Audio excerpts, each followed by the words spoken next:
अस्सलामुअलैकुम, नमस्ते, सत श्री अकाल। उम्मीद करता हूँ ठीक होंगे, खुश होंगे दोस्तों। जहाँ रहें खुश रहें, माँ बाप का ख्याल करें, क्योंकि माँ बाप है तो सभी कुछ है। मैं तारिक न्याजी, मेरे साथ मौजूद हैं।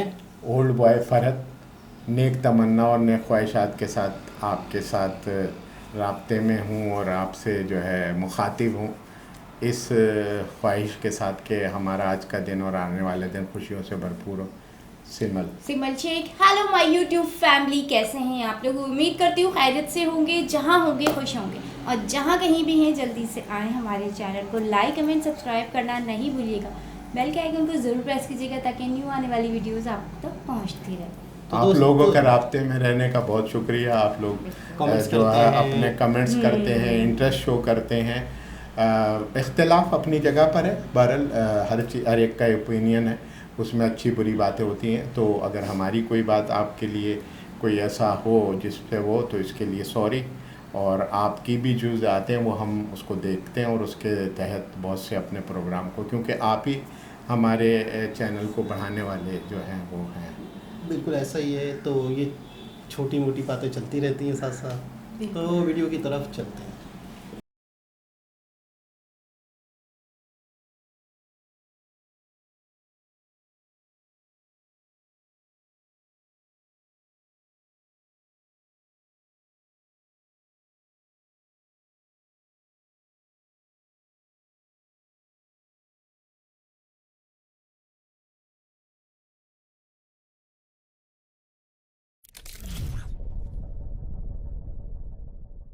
नमस्कार and welcome you all to study IQ. मैं हूं प्रशांत धवन। नाउ यहाँ पे आप लोग बिल्कुल ठीक पढ़ रहे हैं।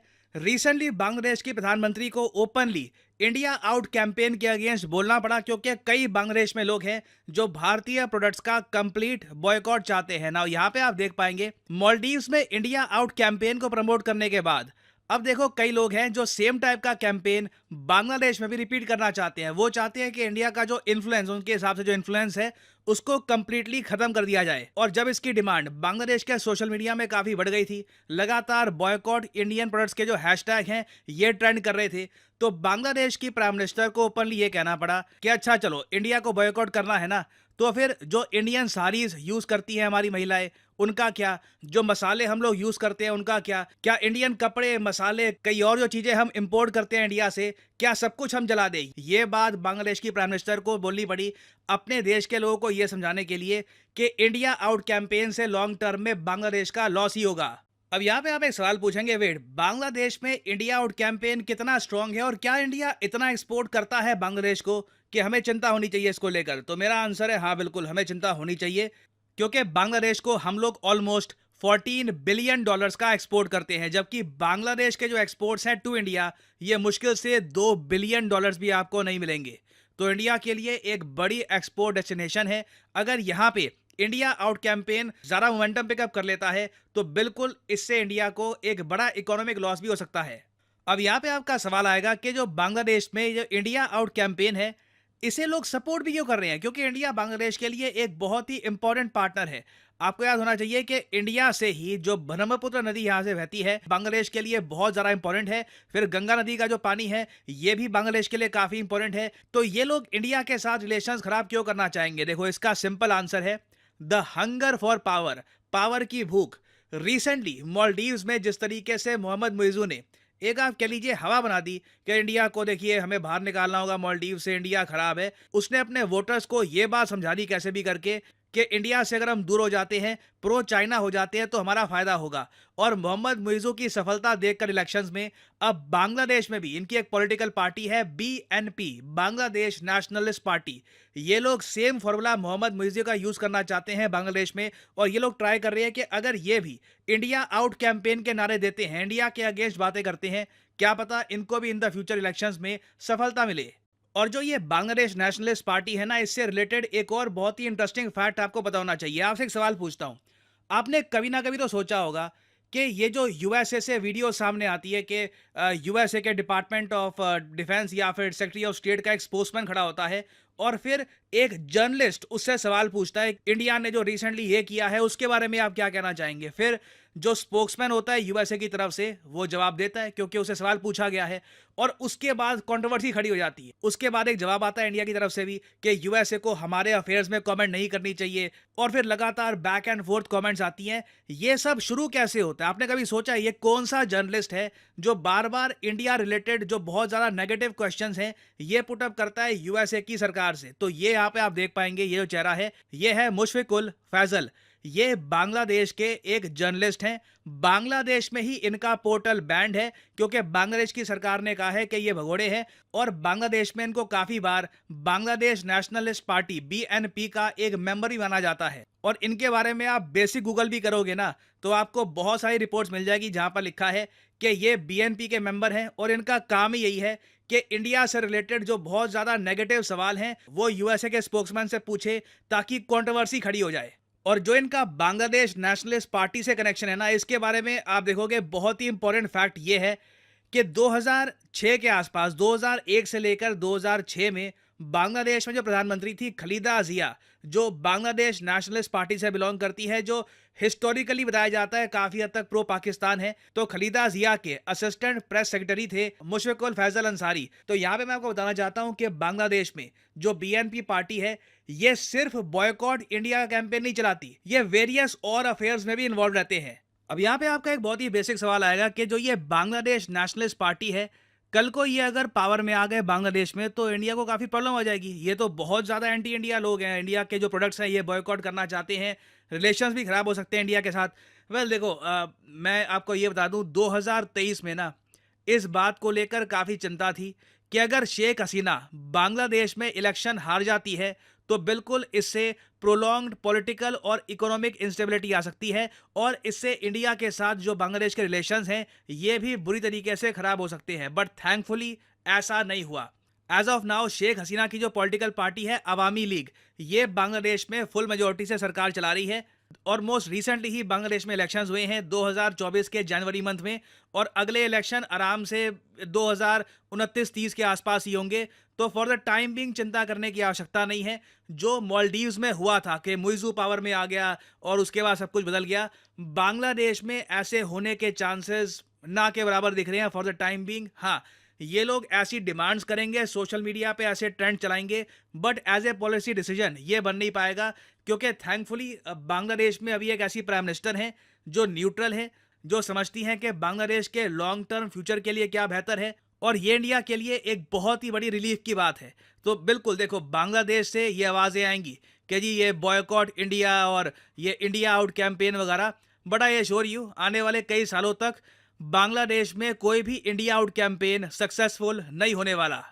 और फाइनली यहाँ पे मैं आपसे एक सवाल ही पूछूंगा कि टैंटलुम ये एक बहुत ज़्यादा रेयर मेटल है, ये हाल ही में किस नदी में डिस्कवर किया गया है? ये है यहाँ पे आपकी ऑप्शंस, गोमती, सतलुज, कावेरी या फिर कृष्णा। कमेंट सेक्शन में करिए उत्तर। जो लोग सही आंसर देंगे कोशिश करूंगा कि उनकी कमेंट को मैं हार दे दूं ताकि बाकी लोग सही उत्तर समझ पाएं।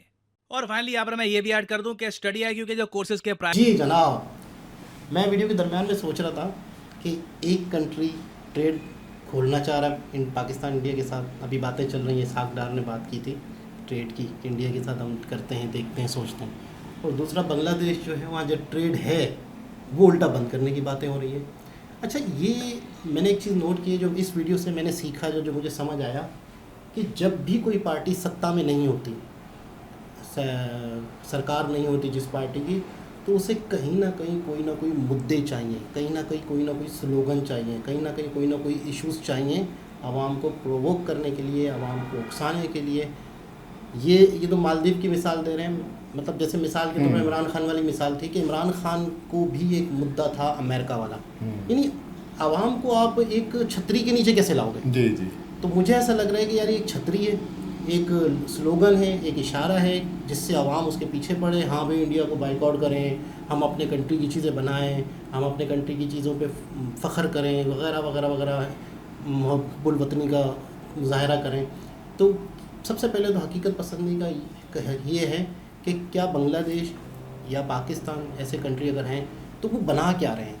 क्या इस वक्त बांग्लादेश की पोजीशन, मुझे नहीं पता, मैं सवाल कर रहा हूँ, कि क्या इस वक्त बांग्लादेश की पोजीशन ऐसी है कि क्या वो साड़ियाँ बना रहे हैं जो बांग्लादेश में पहनी जाती हैं, बनारसी साड़ियाँ इंडियन से, जैसे इन्होंने शेख हसीना ने कहा इतना कुछ है, जैसे पानी भी वहीं से आना है बहुत सी नदियों का, तो इतनी ऐसी चीज़ें, मसालों के बारे में बात हुई, तो क्या ये सारी चीज़ें बांग्लादेश में मौजूद हैं? क्या बांग्लादेश को इंडिया से ना ख़रीदने पर भी क्या वो गुजारा कर सकते हैं? सबसे पहले इंसान को हकीकत पसंद होना चाहिए, देखना चाहिए कि हम क्या बना रहे हैं। अगर इंसान अपने पैरों पे खड़ा हो जाता है, अपने ही कंट्री में बहुत सारी चीज़ें बनाता है, कुदरत ने उसे सारी चीज़ें दी हैं, तो फिर तो समझ आता है कि आप दूसरी चीज़ों का बाइकआउट करो, अपनी चीज़ों को प्रमोट करो, ताकि आपके ही लोगों को फ़ायदा हो। मैं तक समझता हूँ। तो क्या समझ आया सिमन जी आपको? मुझे तो यही समझ में आया है कि एक मुखालिफ पार्टी ने एक आवाज़ उठाई है, दैन उसको हसीना जी ने उसको अभी शटअप का कॉल दे दिया कि अगर हम इस तरह करते हैं तो क्या हम साड़ियाँ जो पहन रहे हैं इंडिया से आ रही हैं, बहुत सी चीज़ें। असल में मसाले जो हम सिमल को जो खा सबसे ज़्यादा साड़ी वाली- शौक हुआ कि साड़ियाँ जलाने वाली बात है। हाँ, इनको सारा फोकस इस पे था कि साड़ी जलाए। साड़ी ना जलाएं, नहीं, कीमती देखिए ना, है। साड़ी तो जाहिर है, साड़ी होती है ना। साड़ी फिर नहीं रेशमी वो साड़ी, बात नहीं बनारसी है। साड़ी की मैं बात ही एक और। बात कर रही हूँ, हसीना जी ने भी यही बातें की है ना, तो इसलिए मैं कह रही हूँ उन्होंने बहुत अच्छा डिसीजन लिया इस वक्त के हम अगर मसाले भी ले रहे हैं उनसे, काफ़ी चीज़ें जो हैं इंडिया से आ रही हैं, तो सारी चीज़ें फिर हमें छोड़नी पड़ेंगी। क्या हमारे पास अवेलेबल है ये चीज़ें, तो फिर हम ये ट्रेड बंद कर सकते हैं। बिल्कुल ऐसा ही तो है। उन्होंने बहुत अच्छा फैसला किया, और अगर अपनी आवाम से उन्होंने इस तरह बात की तो बहुत अच्छी बात है।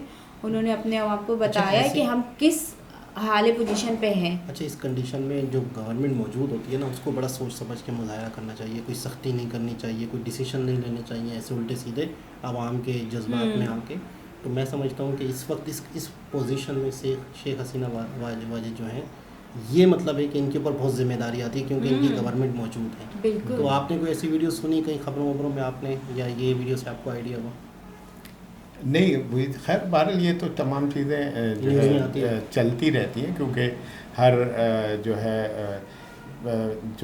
जो चीज़ चल रही होती है उसके पीछे कोई ना कोई वो होता है, इशू ज़रूर होता है जिसकी वजह से ये तमाम चीज़ें चलती हैं। और दूसरा ये कि इसके मुख्तलिफ वो होते हैं इशूज़ के किस वजह से। मिसाल के तौर से तारिक, जो तुमने अभी कहा था कि वो हमारा लफ्ज़ होता है उर्दू में बयानिया, जिसे बयानिया कहते हैं, कि मेरा मकसद है कि आपको अपने आप को इन करने के लिए कोई ना कोई इशू को जो है वो करना होता है। तो अब बांग्लादेश के अंदर भी मकसद ये कि मुख्तलिफ ग्रुप्स हैं, उनकी डिफरेंट ओपिनियन होगी। अब उस डिफरेंट ओपिनियन में नो डाउट कि ये वाली बात जो है जो अभी इन्होंने कही थी कि इसमें इंडिया का जो है इतनी एक्सपोर्ट और उसकी में तो ज़मीन आसमान का फ़र्क है। और वैसे भी इन कंपेयर अगर करें तो बांग्लादेश और इंडिया के अंदर ज़मीन आसमान का फ़र्क है। बड़े यानी समझ लो कि उसकी एक बड़ी इकनॉमिकल भी है, और बहुत वो है, यानी समझ लो कि एक बहुत बड़ी वो है, यानी समझ लो कि तादाद जो उनकी, उस लिहाज से अगर देखा जाए तो वो अपनी हर तरह से अपर लेवल की कंडीशन में। तो जैसे उन्होंने शेख, वो कौन से, हसीना हसीना जी। हाँ, तो उन्होंने जो बात कही है वो बिल्कुल सही मानों में। जाहिर है कि गवर्नमेंट जो अब वहाँ की प्राइम मिनिस्टर हैं, उनका अगर मिसाल के तौर से इंडिया की तरफ रुझान है, तो वो तमाम चीज़ें कंट्री को चलाने के लिए देख रहे हैं। अब नीचे वाले जो हैं वो किस ओपिनियन के तहत और किस मकसद के तहत कर रहे हैं, ये तो हर कंट्री में होता रहता है, और ये तमाम चीज़ें निगेटिव और पॉजिटिव चलती हैं। लेकिन ये कि बेहतर यही है कि जो दोनों मुल्कों के अवाम के मफाद में हो, बेहतर हो, जिसमें उनके अवाम को जो है फ़ायदा पहुँचे, उनको यानी चीज़ों के अंदर वो मिले और रिलीफ मिले, और उनकी जो लाइफ का स्टाइल है वो पुरसुकून हो और अच्छा बेहतर हो, खुशगवार गुजरे, तो वो बेहतर होती है। अच्छा, वैसे बांग्लादेश जो है फैब्रिक में कितने ज़्यादा इनके अपना खुद का है प्लांट है, बिल्कुल टेक्सटाइल में देखा जाए तो सबसे आगे है बांग्लादेश। लेकिन उसके बावजूद देखें इंडिया से वो इंपोर्ट कर रहे हैं साड़ी वगैरह। ऐसे ही है। हाँ, अच्छा, कुछ चीज़ों की स्पेशलिटी इंडिया की है, कुछ चीज़ों हाँ, जैसे पटसन है। जी।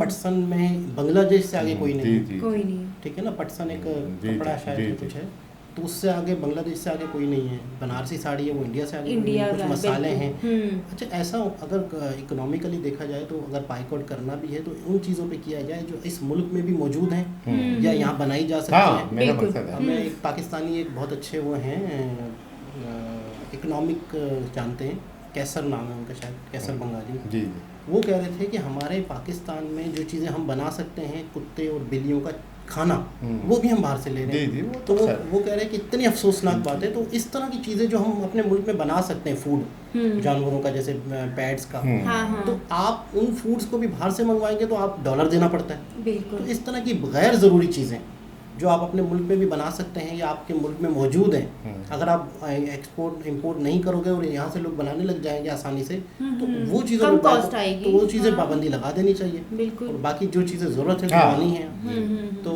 बहुत ज़बरदस्त लगा, बहुत अच्छा लगा, बहुत कुछ सीखने को मिलता है प्रशांत धवन जी की वीडियो से। दोबारा किसी और वीडियो के साथ आपसे मुलाकात होती है, जब तक के लिए अल्लाह हाफ़िज़।